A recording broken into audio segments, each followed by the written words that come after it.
안녕하십니까. 소쿨 극장의 재미있고도 기이한 옛날 이야기 시간입니다. 오늘은 아내에게 큰절을 한 남편과 형수에게 큰절을 한 시동생의 사연입니다.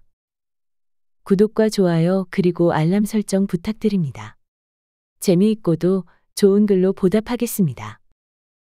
옛날 경상도 땅 안동에 어떤 가난한 집이 있었는데 유기도라는 농사꾼이 나이든 부모님을 모시고 살고 있었다.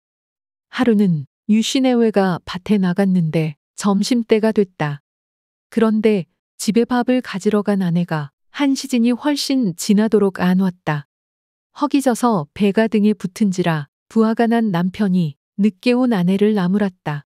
그러자 아내가 무안한 얼굴로 더듬거렸다. 부엌에서 점심을 준비하고 있는데 시부모님이 계신 방에서 이상한 소리가 났어요. 무슨 일이 있나 하고 귀를 기울였는데 그러면서 뭐가 부끄러운지 신랑의 귀에 대고 속삭였다. 두 분이 방에서 정사를 나누고 있었어요. 깜짝 놀란 신랑이 이게 무슨 소린가 하고 되물었다. 정을 나눠요? 예, 낯거리를 하고 있었어요. 그러면서 얼굴이 발갛게 물들었다. 나이 드신 어른들이 그렇게 사이가 좋으니 얼마나 좋아요. 하지만 그 나이에 얼마나 힘드셨겠어요. 어떻게 할까 생각하다가 씨암탉을 한 마리 잡아다가는 드시라고 삶아주고 왔어요. 그러느라고 점심이 늦었어요. 죄송해요. 그 말을 들은 남편이 돌연 벌떡 일어서더니 아내에게 큰절을 했다. 남편이 갑자기 큰절을 하자 놀란 아내가 황급하게 맞절을 했다. 지나가던 나그네가 그 모습을 보고는 의아하게 여겼다. 먼 사람들이 일하다 말고는 밭에서 서로 맞절을 하나? 생전 처음 보던 일이라 가까이 가서 이유를 물으니 유 씨가 겸연쩍어 하면서도 사연을 털어놓았다. 그 말을 들은 나그네가 너무 감탄한 나머지 동네 주막에 들른 김에 자기가 들은 이야기를 주막집 주모에게 털어놓았다. 수다스러운 주모의 입을 거쳐 한 입, 두 입 이야기가 번졌고 그러다 보니 동네 사람 모두가 다 알게 되었다. 동네 젊은이들은 유 씨의 아내를 보면 킥킥거렸지만 동네 노인들은 남녀 할 것 없이 모두 유 씨의 아내를 고마움에 가득 찬 눈빛으로 바라보았다. 그뿐만이 아니었다. 동네 노인들 모두가 유씨댁 노인 부부를 부러운 얼굴로 바라보았다. 물론 유씨 내외와 부모님은 그런 소문이 퍼진 줄 꿈에도 몰랐다. 단지 뭔지는 모르지만 동네 사람들 눈빛이 이상해졌다고만 생각할 뿐이었다. 세월이 10수년 흘렀고 부모님은 모두 세상을 떠났다. 그동안 가난했던 유씨네는 열심히 일한 결과 살림이 많이 폈다.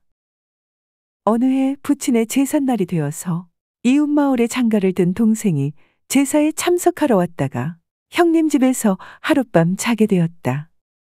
오랜만에 만나 한 방에서 자게 된 나이차가 많이 나는 형제는 한 이불 속에 누워서 정담을 나누었다.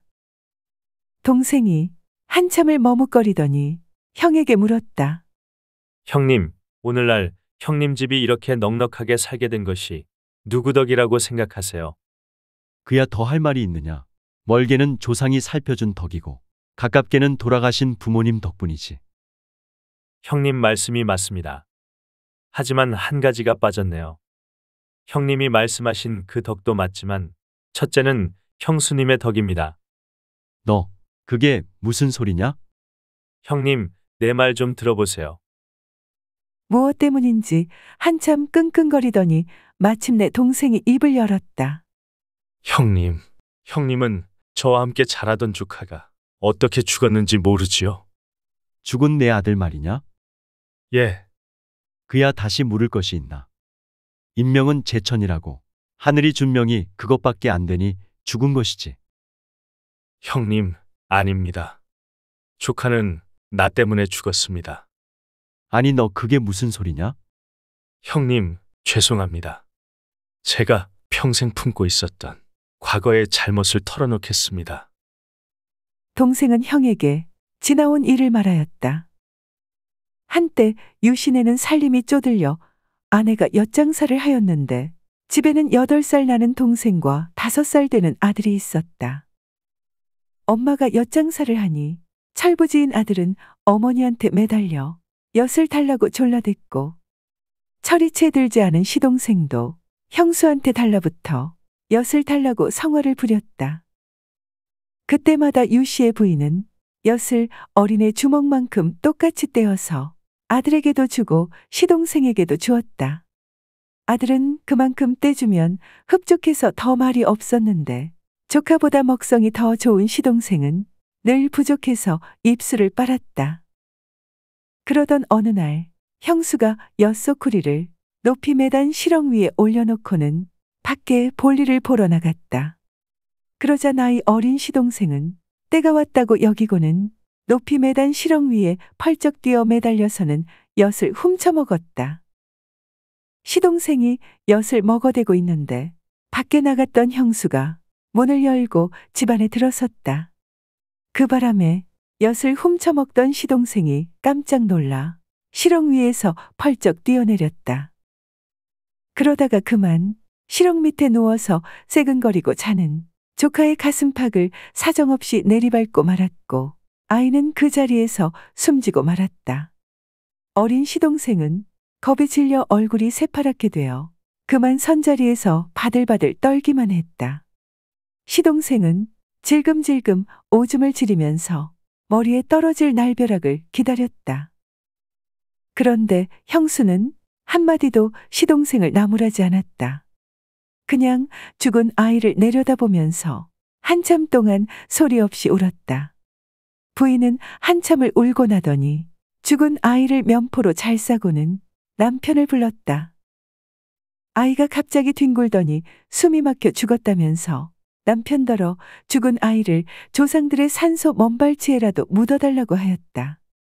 남편은 군소리 없이 죽은 아이를 안아다 조상들의 산소 먼발치에 묻어놓고 돌아왔다. 그날 이후로 지금까지 죽은 자식만 생각하면 가슴이 먹먹해졌지만 부부는 애써 그 이야기를 피했다. 여기까지 자초지종을 털어놓은 동생은 형을 보고 이렇게 말했다. 내 발의 발표, 조카가 죽었지만 형수님은 오늘날까지 말 한마디 내지 않고 저를 키워 성과까지 시켜주었지요. 도량이 넓으신 이런 형수님의 덕이 아니고서야 어찌 우리 집안에 오늘이 있겠습니까? 순간 유씨는 벌떡 일어나더니 동생을 노려보았다. 주먹을 쥐고는 한참을 서서 부르르 떨더니 그냥 주저앉았다. 왜 잘하고 있던 엿장사를 그만두는가 했더니 그런 일이 있었구나. 그런데 너는 내 형수가 남은 엿을 주니 잘 먹기만 하더구나. 정말 그랬다. 형수님은 그날로 엿장사를 그만두었다.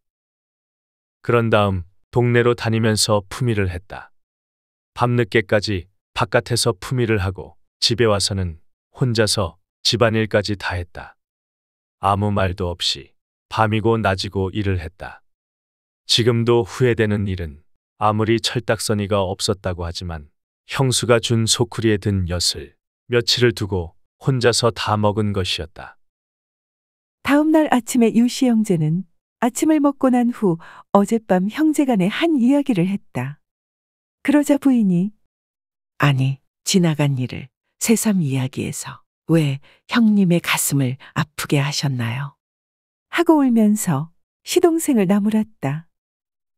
울음이 조금 가라앉을 때까지 기다린 후에 마치 조상님의 영전에 하듯이 유씨 형제는 일어나서 부인에게 큰절을 했다. 그러자 울던 부인이 놀라 일어나 황급하게 맞절을 했는데 그 모습이 마치 어린아이가 첫걸음을 떼는 것처럼 아름답고 진지했으며 서툴렀다. 들어주셔서 고맙습니다. 참고문헌 및 자료 출처 소개해 올리겠습니다. 연변대학교 조선문학연구소의 김동훈, 허경진, 허위훈 교수가 주편한 황구연 민담집이 모본입니다. 한국민족문화 대백과사전, 국립중앙박물관, 한국학중앙연구원, 그리고 국립민속박물관의 기사와 사진을 빌렸습니다. 서울 양천향교회 기사와 사진을 빌렸습니다. 국사편찬위원회, 우리 역사넷에 일러스트를 빌렸습니다. 네이버 블로그, 사진나라에 형조판서가 된 노비를 빌렸습니다. 위키백과와 나무위키에 기사와 사진도 참고했습니다. 조선시대 화가, 김홍도, 신윤복 그리고 김중근의 그림 몇 점도 빌렸습니다. 또 1232F와 핀터레스트의 사진과 일러스트도 빌렸습니다. 소우쿨 극장은 일주일에 3번, 매주 화요일, 목요일 그리고 토요일 오전 11시 전후에 이야기를 올립니다. 고맙습니다. 다음에 만날 때까지 안녕히 계셔요.